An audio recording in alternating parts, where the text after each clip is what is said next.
समाचार देख रहे हैं आप और मैं आपके साथ रंजना रावत। बुलेटिन की शुरुआत बड़ी खबर के साथ करेंगे। प्रधानमंत्री के केदारनाथ और बद्रीनाथ दौरे को लेकर तैयारियां तेज कर दी गई है। सरकार ने पीएम नरेंद्र मोदी के दौरे को लेकर तेज कर दी है तैयारियां और केदारनाथ और बद्रीनाथ में सभी व्यवस्थाएं दुरुस्त की जा रही है। दर्शन के लिए पीएम नरेंद्र मोदी बद्रीनाथ जाएंगे, केदारनाथ जाएंगे। 21 अक्टूबर को केदारनाथ धाम में दर्शन पूजन करेंगे और इसे लेकर राज्य सरकार लगातार तैयारियों में जुटी हुई है। तो बड़ी खबर आपको बताते चले, केदारनाथ और बद्रीनाथ के दौरे पर रहने वाले हैं पीएम नरेंद्र मोदी और इसे लेकर अब तैयारियां तेज कर दी गई है। सरकार ने पीएम नरेंद्र मोदी के दौरे को लेकर तैयारियां तेज की है और केदारनाथ और बद्रीनाथ में सभी व्यवस्थाएं दुरुस्त की जा रही है।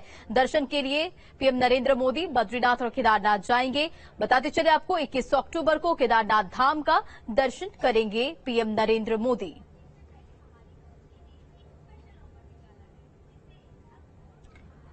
बढ़ते आगे बात, देहरादून की एसीएस राधा रतूड़ी ने अपने बयान पर सफाई दी है। यूपी पुलिस पर दिए बयान को लेकर सफाई दी है और सभी प्रदेश की पुलिस अच्छा काम कर रही है। राधा रतूड़ी का ये बयान, मेरा मतलब था निर्दोष को सजा ना मिले, वारदात की जांच बारीकी से हो। राधा रतूड़ी का ये बयान सामने आया है और यूपी पुलिस पर निर्दोषों को सजा देने का आरोप लगाया था।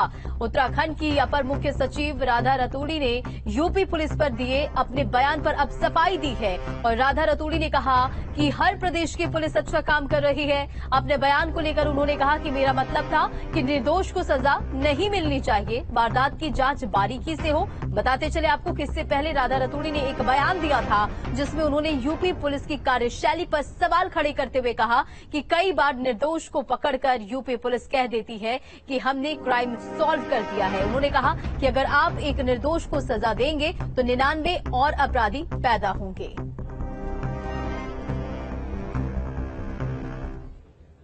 जो क्राइम है वो सॉल्व होनी चाहिए और सही तरीके से सॉल्व होना चाहिए और किसी निर्दोष को पकड़ना भी नहीं चाहिए, ये भी गलत है। कई बार यूपी पुलिस क्या करती है, किसी निर्दोष व्यक्ति को पकड़ के वो कहती है कि हमने सॉल्व कर दिया, ये भी गलत है। अगर आप एक निर्दोष व्यक्ति को सजा देंगे तो उससे और 99 और अपराधी पैदा होंगे। तो अपराध का सही विवेचना होनी चाहिए, सही लोगों को सजा मिलनी चाहिए।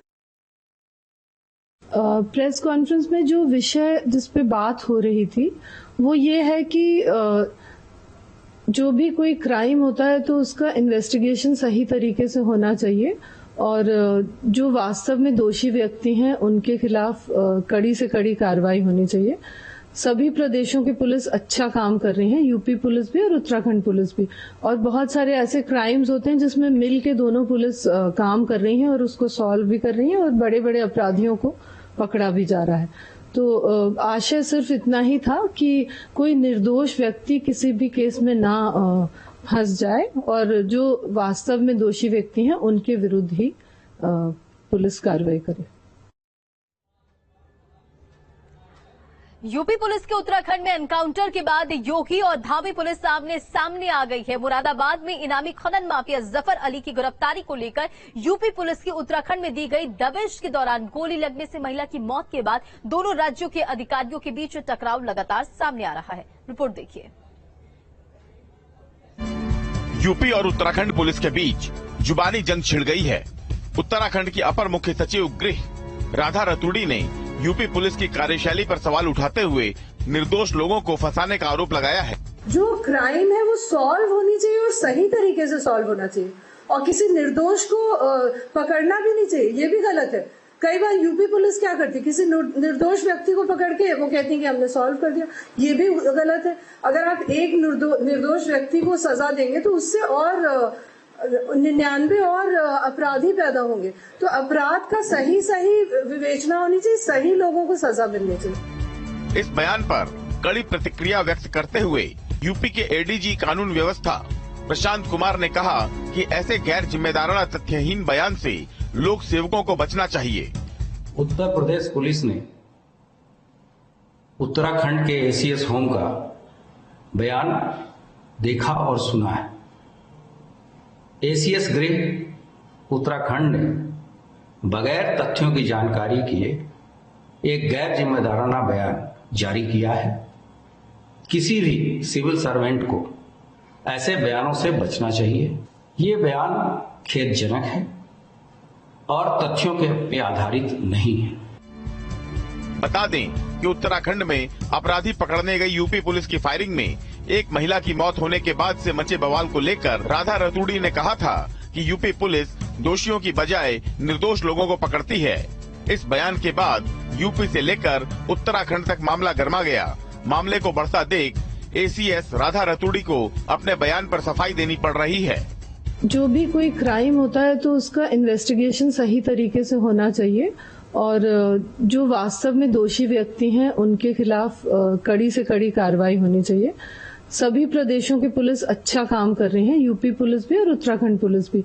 और बहुत सारे ऐसे क्राइम्स होते हैं जिसमें मिल के दोनों पुलिस काम कर रही है और उसको सॉल्व भी कर रही है और बड़े बड़े अपराधियों को पकड़ा भी जा रहा है। तो आशय सिर्फ इतना ही था कि कोई निर्दोष व्यक्ति किसी भी केस में ना फंस जाए और जो वास्तव में दोषी व्यक्ति हैं उनके विरुद्ध ही पुलिस कार्रवाई करे। इनामी खनन माफिया जफर अली की गिरफ्तारी को लेकर यूपी पुलिस की उत्तराखंड में दी गई दबिश के दौरान गोली लगने से महिला की मौत के बाद से ही दोनों राज्यों के अधिकारियों के बीच टकराव की स्थिति बनी हुई है। Team news state.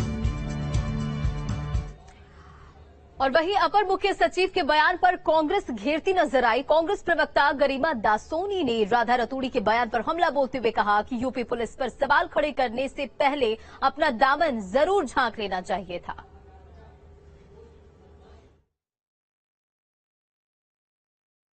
उत्तराखंड की एक वरिष्ठ आईएएस अधिकारी अपर मुख्य सचिव गृह श्रीमती राधा रतूड़ी ने आज प्रेस वार्ता के दौरान उत्तर प्रदेश की पुलिस पर बहुत ही गंभीर और सख्त आरोप लगाए हैं। अब उसमें कितनी सच्चाई है कि उत्तर प्रदेश पुलिस निर्दोषों को पकड़ती है, ये तो राधा रतूड़ी जी ही तथ्य और सबूतों के साथ उसको सब्सटेंशिएट करेंगी। लेकिन दूसरों की नाकामियां गिनाकर या कमियां गिनाकर हम अपने दामन को साफ नहीं कर सकते। शायद उत्तराखंड पुलिस अपने गिरेबान में झांकना भूल गई। और वहीं उत्तराखंड की अपर मुख्य सचिव गृह राधा रतूड़ी के बयान को लेकर बीजेपी ने किनारा कर लिया है। हालांकि बीजेपी का कहना है कि कांग्रेस को बीजेपी को सलाह न देने की जरूरत है और कांग्रेस के कार्यकाल में किस तरह से अपराध और कानून व्यवस्था खराब होती रही, ये सबने देखा है। कांग्रेस को सलाह देने की आवश्यकता नहीं है, क्योंकि कांग्रेस के शासनकाल में जिस तरीके से तांडव होता था, जिस तरीके से घटनाएं होती थी, जिस तरीके से अपराध होते थे, आज कांग्रेस हमारे मुख्यमंत्री पुष्कर सिंह धामी जी की लोकप्रियता को देखकर बौखला गई है। तरह तरह के आरोप लगा रही है, अनगढ़ आरोप लगा रही है, जिनका कोई मतलब नहीं है। हमारा जनता के प्रति जवाबदेही है और जनता का भारतीय जनता पार्टी की सरकार पर भरोसा है। हम जनता को विश्वास दिलाना चाहते हैं कि जो भी राज्य में घटनाएं करेगा, अपराध करेगा, उसको कड़ी से कड़ी सजा दिलाई जाएगी। उत्तर प्रदेश सरकार के कैबिनेट मंत्री बलदेव सिंह औलख उधम सिंह नगर के कुंडा पहुंचे और मंत्री ने भरतपुर ज्येष्ठ ब्लॉक प्रमुख गुरताज भुल्लर के घर जाकर उन्हें सांत्वना दी। आपको बताते चले कि उत्तर प्रदेश पुलिस की दबिश के दौरान फायरिंग हुई थी और फायरिंग में ज्येष्ठ ब्लॉक प्रमुख गुरताज भुल्लर की पत्नी गुरप्रीत कौर की मौत हो गई थी, जिसके बाद अब यूपी सरकार के मंत्री बलदेव सिंह औलख पीड़ित परिवार से मिलने पहुंचे, सांत्वना दिए और परिवार को उचित कार्रवाई का आश्वासन भी दिया।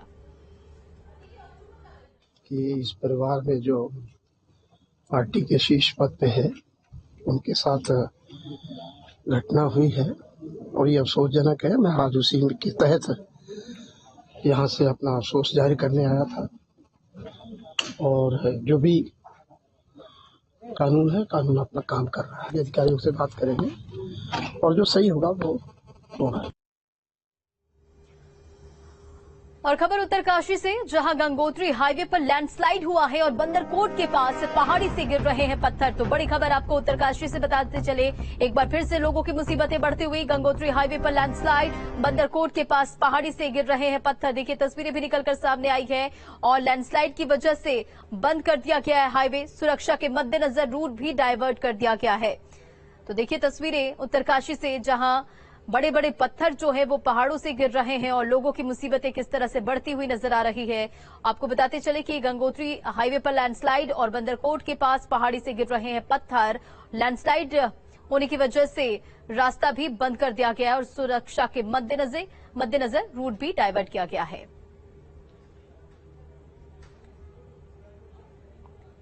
और चमोली में स्वामी अविमुक्तेश्वरानंद सरस्वती को ज्योतिष पीठ के शंकराचार्य बनने पर नगर में भव्य महासम्मेलन का आयोजन किया जा रहा है, जिसमें 200 सालों बाद ऐसा पहली बार होगा जब 3 पीठों के शंकराचार्य एक साथ मौजूद रहेंगे। हालांकि सुप्रीम कोर्ट ने गोवर्धन मठ के शंकराचार्य की आपत्ति के बाद ज्योतिष पीठ के नए शंकराचार्य के रूप में स्वामी अविमुक्तेश्वरानंद सरस्वती के पट्टाभिषेक पर रोक लगाई है।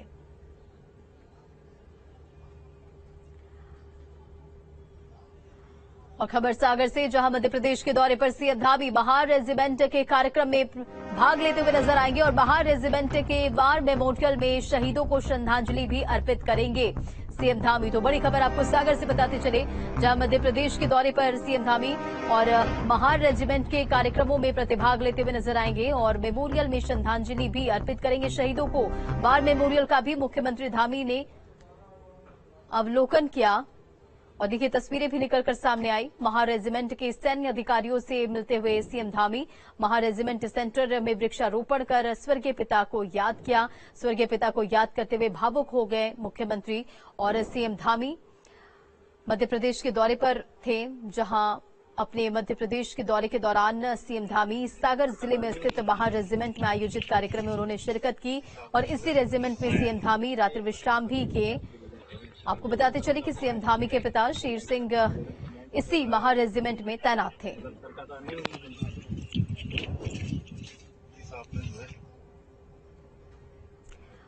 देहरादून से खबर, जहां सीएम धामी ने राजदूतों के साथ बैठक की। इंडियन एम्बेसडर्स और कई हाई कमिश्नर्स के साथ ये मीटिंग हुई और इसकी तस्वीरें भी निकलकर सामने आई। कई अहम मुद्दों पर सीएम धामी ने इस बैठक में चर्चा की और देहरादून स्थित सीएम आवास पर यह अहम बैठक हुई। देहरादून स्थित आवास पर सीएम धामी ने भारतीय राजदूतों और हाई कमिश्नर्स के साथ अहम बैठक की और बैठक में प्रदेश में पर्यटन समेत विकास के कई अहम मुद्दों पर चर्चा की गई।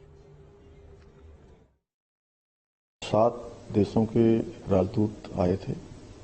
उनके साथ यहाँ पर हम लोगों ने विभिन्न मुद्दों पर बातचीत की है कि उत्तराखंड राज्य के साथ किस प्रकार से वो समन्वय कर सकते हैं, किस प्रकार से हमारे यहाँ की कृषि, पर्यटन, ऊर्जा, तमाम शिक्षा, चिकित्सा व्यवस्था, उन सभी को, और जो 1 डिस्ट्रिक्ट 2 प्रोडक्ट हमारी योजना है, उस योजना को कैसे प्रमोट कर सकते हैं, उन सब पर चर्चा हुई है। और खबर देहरादून से, उत्तराखंड दौरे पर बीजेपी राष्ट्रीय महामंत्री अपने दौरे की रिपोर्ट राष्ट्रीय अध्यक्ष को दूंगा, उन्होंने कहा है। और प्रदेश के गरीबों को मिल रहा योजनाओं का लाभ, कैलाश विजयवर्गीय का ये बयान सामने आया। केंद्र सरकार की योजनाओं का लाभ गरीबों तक पहुंच रहा है। तो अपने दौरे के दौरान उन्होंने लोगों से मुलाकात की, कई योजनाओं और परियोजनाओं का उन्होंने निरीक्षण किया। केंद्र सरकार की योजनाओं का लाभ मिल रहा है, उनका ये बयान भी सामने आया।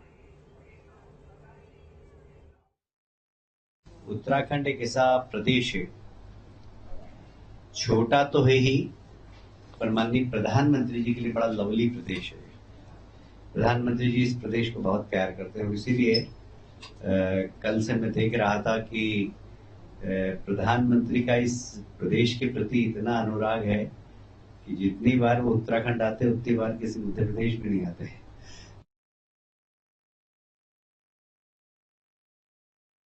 संगठन के विस्तार के लिए आए हैं। सरकार जो चल रही है, सरकार कैसे चल रही है उसको देखा, सरकार और संगठन के बीच में तालमेल है वो देखा और एक छोटी सी रिपोर्ट बनाकर नड्डा जी को सौंप देंगे। तो इसी काम के लिए आए।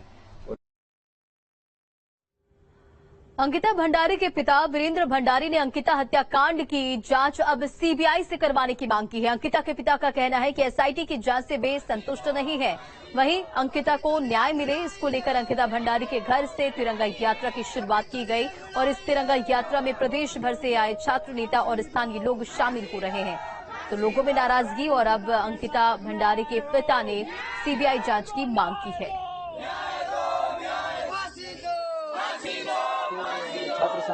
छात्र हैं, इन्होंने मुझे पूरा सहयोग दिया है और मैं इन्हें ये कहना चाहता हूँ कि उत्तराखंड के मुख्यमंत्री जी मैं कह रहा हूँ कि जो आप ऐसे है कि टीम गठित करके मैं संतुष्ट नहीं हूँ और मुझे सीबीआई की से जांच करनी चाहिए। हमारी बस सरकार से अगर सच में हो तुम धाकड़ धामी तो सीबीआई में भर दो हामी। हमारी बस यही एक अपील है उत्तराखंड के मुख्यमंत्री से। वो युवा हैं और हम भी युवा हैं, तो हम युवा होने के नाते हम बस यही अपील करते हैं कि आप अंकिता बहन को न्याय दो और सीबीआई की जांच हो। विश्वविख्यात केदारनाथ धाम की यात्रा में जहां 15 लाख से अधिक तीर्थयात्री पहुंचे, तो वहीं इस बार ठंड और हार्ट अटैक से रिकॉर्ड 146 लोगों की जान चली गई। ये मौत 5.5 महीने की यात्रा के दौरान हुई है। केदारनाथ धाम पहुंच रहे यात्रियों से स्वास्थ्य विभाग गर्म कपड़े लाने के साथ ही अपना स्वास्थ्य चेकअप कराने की भी अपील कर रहे हैं और 27 अक्टूबर को बाबा के कपाट बंद होने से उससे पहले जो भक्त बाबा के दर्शन के लिए आ रहे हैं उनसे अपने स्वास्थ्य का ख्याल रखते हुए यात्रा करने की अपील की जा रही है।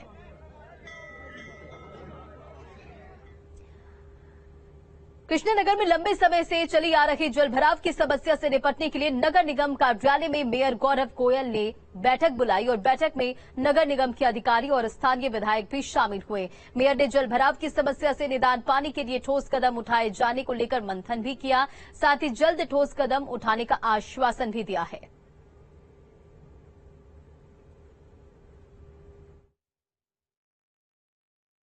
आज हमारे भाई वीरेंद्र जाति जी विधायक क्षेत्र जो है झबरेड़ा से वो आए और इस विषय में हमारी विस्तृत चर्चा हुई। नगर आयुक्त, सहायक नगर आयुक्त, हमारे जेई सब लोगों ने बैठ करके इस विषय में गहन मंथन किया और निश्चित रूप से इसकी हम जल्दी ही कुछ ना कुछ इस पे निर्णय ले करके और नगर निगम के माध्यम से या राज्य योजना से जैसे भी हो पाएगा इसका जरूर कुछ ना कुछ हल निकालेंगे। ऋषिकेश के विस्थापित क्षेत्र में लगातार अवैध निर्माण जारी और अवैध रूप से हो रहे बहुमंजिला निर्माण की वजह से क्षेत्र में रहने वाले लोगों के मकान गिरते चले जा रहे हैं। भूकंप के झटके जैसी बड़ी अनहोनी का खतरा भी लोगों को सताने लगा है और क्षेत्र में लोगों का आरोप है कि MDDA की मिलीभगत से ये काम धड़ल्ले से हो रहा है। नोटिस की कार्रवाई में मात्र खानापूर्ति की जाती है और देखते ही देखते बहुमंजिला निर्माण तैयार हो जाता है।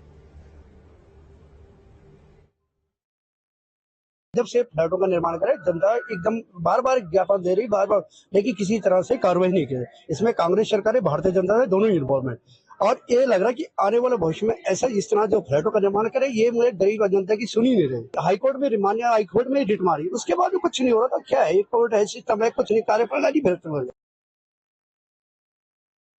हम लोग हाईकोर्ट गए थे, हाईकोर्ट ने एक वो किया था कि जब तक कोई भी डिसीजन नहीं होता है तो इनका जो भी काम है वो यथावत रोक दिया जाए, लेकिन उसके बाद भी कोई काम रुका नहीं।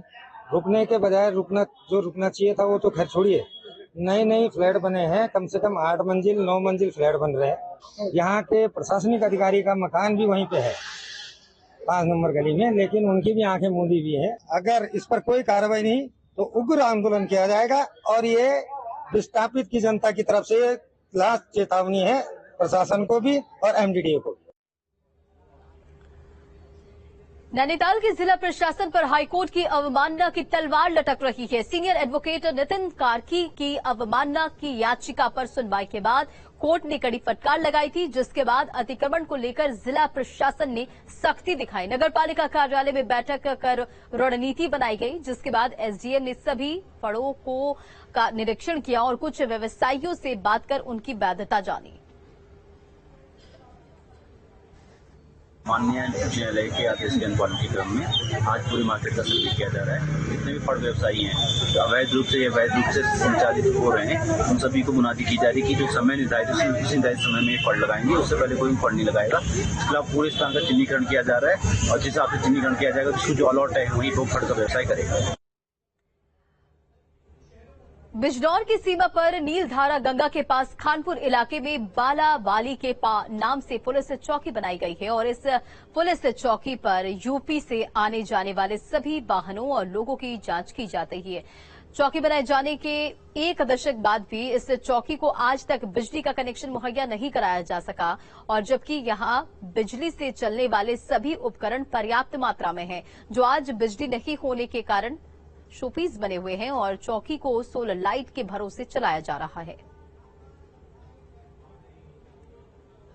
ये है कि रहने के लिए जैसे यहाँ पे जो सोलर लाइट है, इससे हम लोग अपना काम चलाते हैं और इसी से मतलब जब ये चार्ज होती है बैटरी तो उसी से थोड़ा बहुत हमारा ये है कि मतलब जो उजाले हो जाता है। यदि यहाँ पे लाइट होती है तो हमारा ये है कि मतलब जैसे जो हमारे जो सरकारी काम है, ठीक है, तो हम लोग उसे मतलब आसान से कर सकते थे। यदि लाइट होती है यहाँ पे तो इससे हमारे एक जो भी बाहर से जो लोग आ रहे हैं हम आराम से उसकी चेकिंग कर सकते थे।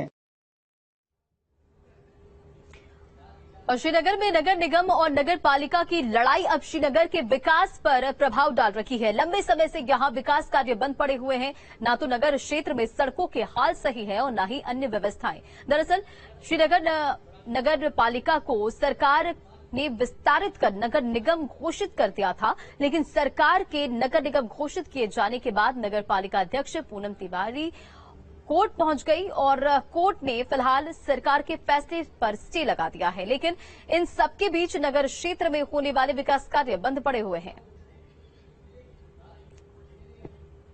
जनता के ऊपर छोड़ देना चाहिए था। उनको ये अपनी प्रतिष्ठा की बजाय ये प्रतिष्ठा न करके कि हम सब चिपके रहे चेयरमैन की कुर्सी पर, उसकी बजाय वो सीधे जनता की अदालत में जाते तो कौन रोक रहा था? ये तो लोकतंत्र है।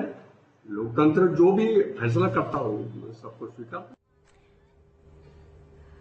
बीरूखाल जल निर्माण और जन विकास समिति ने स्वतंत्रता संग्राम सेनानी जयानंद भारती के जन्मोत्सव को धूमधाम से मनाया और कार्यक्रम में बतौर मुख्य अतिथि पहुंचे उत्तराखंड सरकार के कैबिनेट मंत्री सतपाल महाराज ने दीप प्रज्वलित कर कार्यक्रम की शुरुआत की। मूल रूप से उत्तराखंड के रहने वाले जयानंद भारती ने बीरूखाल के पंचपुरी के लोगों को संस्कार का पाठ पढ़ाया था।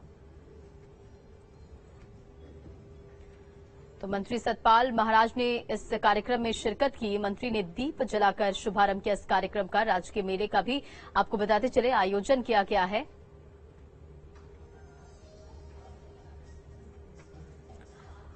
और पहाड़ समाचार के इस बुलेटिन में फिलहाल इतना ही। खबरों का सिलसिला जारी है। न्यूज स्टेट पर बने रहें।